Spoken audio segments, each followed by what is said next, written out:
আজকের রেসিপি নিমকি। এই নিমকি কথাটার সঙ্গে আমরা কিন্তু মোটামুটি সবাই ভালোভাবেই পরিচিত। তবে নিমকি বলতে আমরা বুঝি কিন্তু বরফি আকৃতির, যেমন আমরা বানিয়ে থাকি সেই নিমকিটাই। কিন্তু আজকে তোমাদের কাছে বানিয়ে দেখাবো কোনো রকম মোল্ড ছাড়া, ছাঁচ ছাড়া কাজু নিমকি, যেটা সাধারণত কিন্তু আমরা কিনেই খেয়ে থাকি, বাড়িতে কিন্তু সচরাচর বানাই না। আর এই নিমকিটা কিন্তু বানাবো একদম হেলদি উপকরণ দিয়ে, এতটুকুও কিন্তু ময়দার ইউজ হবে না। তো চলো কীভাবে রেসিপিটা বানাই দেখে নাও। আমি দেবযানী, দেবযানীর দুনিয়ায় তোমাদের সবাইকে স্বাগত। তো রেসিপিটা বানানোর জন্য আমি এখানে ইউজ করছি 1 কাপ সুজি। যে কোনো সুজি নিয়ে নেবে, সেটা মোটা দানারই হোক বা একদম পাতলা দানার হোক, কোনো অসুবিধা নেই, কারণ মিক্সার জারে এটাকে কিন্তু একবার ঘুরিয়ে নিয়েছি। দেখো একটু পাউডার বানিয়ে নিয়েছি, কিন্তু ফাইন পাউডার নয়, সামান্য একটু দানা দানা কিন্তু রয়েছে। ঠিক এরকমভাবেই বানিয়ে নিতে হবে। তারপর ময়ানের জন্য দিয়ে দিলাম 1/2 টিস্পুন ঘি, আর দিয়ে দিচ্ছি অল্প একটু লবণ। আর এখানে ঘিয়ের বদলে কিন্তু তেলও ইউজ করা যায়, তবে ঘি ময়ান দিলেই কিন্তু বেশি ভালো হয়।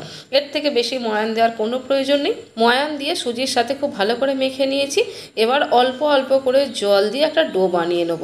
খুব শক্ত ডো হবে না, আর খুব যে নরম ডো হবে তাও কিন্তু নয়, মিডিয়াম রেখেই কিন্তু ডোটা বানিয়ে নিতে হবে। আর খুব শক্ত ডো বানালে কি হবে, যেহেতু সুজি জলটা কিন্তু অ্যাবজর্ব করবে, তাই ডোটা ভীষণভাবে শক্ত হয়ে যাবে। দেখতে পাচ্ছ যে একটা মিডিয়াম ডো বানিয়ে নিয়েছি। এটা ভিজে কাপড় দিয়ে রেস্টে রেখে দেবো মোটামুটি 15 থেকে 20 মিনিট। ততক্ষণে এদিকে ঘি আর আটা দিয়ে একটা স্যালারি টাইপ পেস্ট বানিয়ে নেব।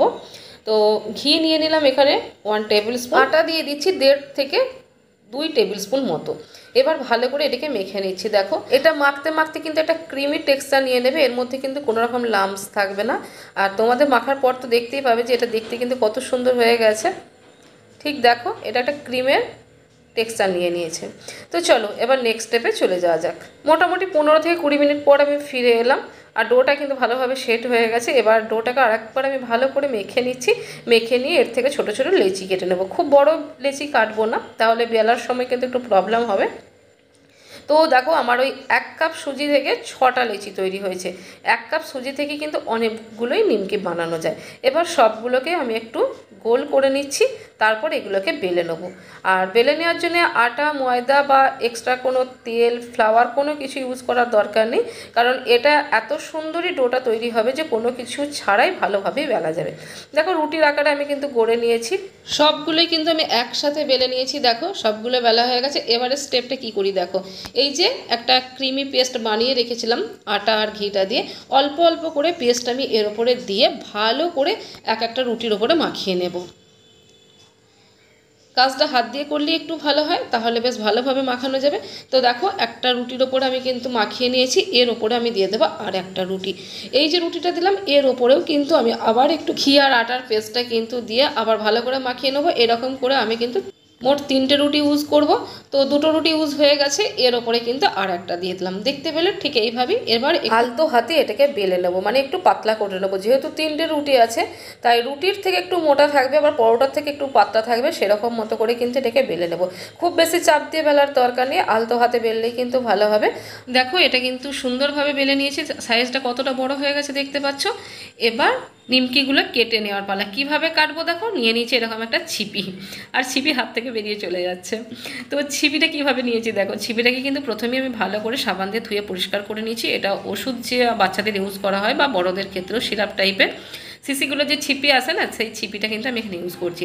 ছিপিটা নিয়ে ঠিক এইভাবে যেমনভাবে আমি দেখাচ্ছি ভিডিওতে দেখো, ঠিক এইভাবে কেটে নিতে হবে। তাহলেই দেখো কাজু বলো বা আধা চাঁদ যাই বলো, সেরকম করে কিন্তু সবগুলো বানানো হয়ে যাবে। আর ভীষণ তাড়াতাড়ি এগুলো কাটা হয়ে যায়।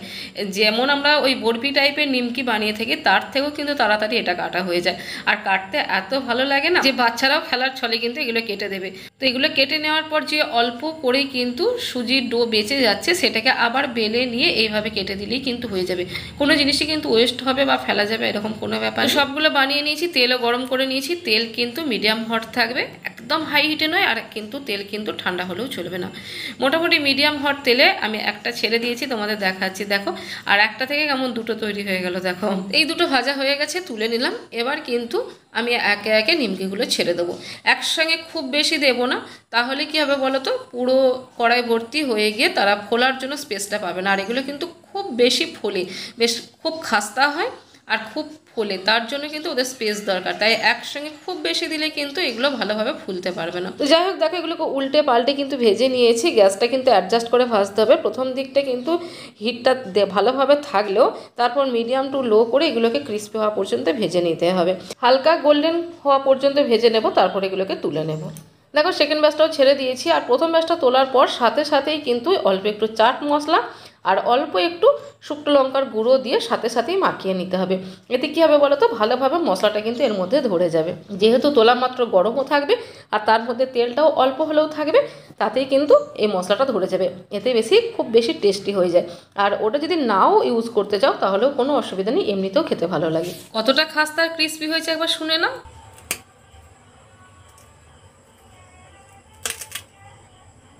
শুনেই নিশ্চয়ই বুঝতে পারছো যে এটা কতটা খাস্তা কতটা ক্রিস্পি হয়েছে। তো যাই হোক বন্ধুরা, তোমরাও কিন্তু বাড়িতে এরকম ঝটপট বানিয়ে নাও, আর এটাই কিন্তু অনেকদিন স্টোরও করে রাখতে পারবে।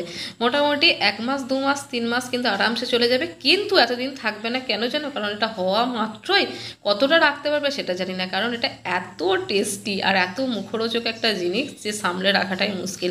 তো যাই হোক, রেসিপি কেমন লাগলো সেটা কিন্তু জানাতে ভুলো না। ভালো লাগলে প্লিজ একটা লাইক করে দিও, আর নতুন বন্ধুরা চ্যানেলটা সাবস্ক্রাইব করে দিও। ফেসবুক থেকে দেখে থাকলে পেজটা ফলো করে দিও। তো বন্ধুরা, আজকের মতো বিদায় নিচ্ছি, আবার দেখা হবে নেক্সট রেসিপিতে। ততক্ষণের জন্য সবাই ভালো থেকো, সুস্থ থেকো, সাবধানে থেকো। টাটা।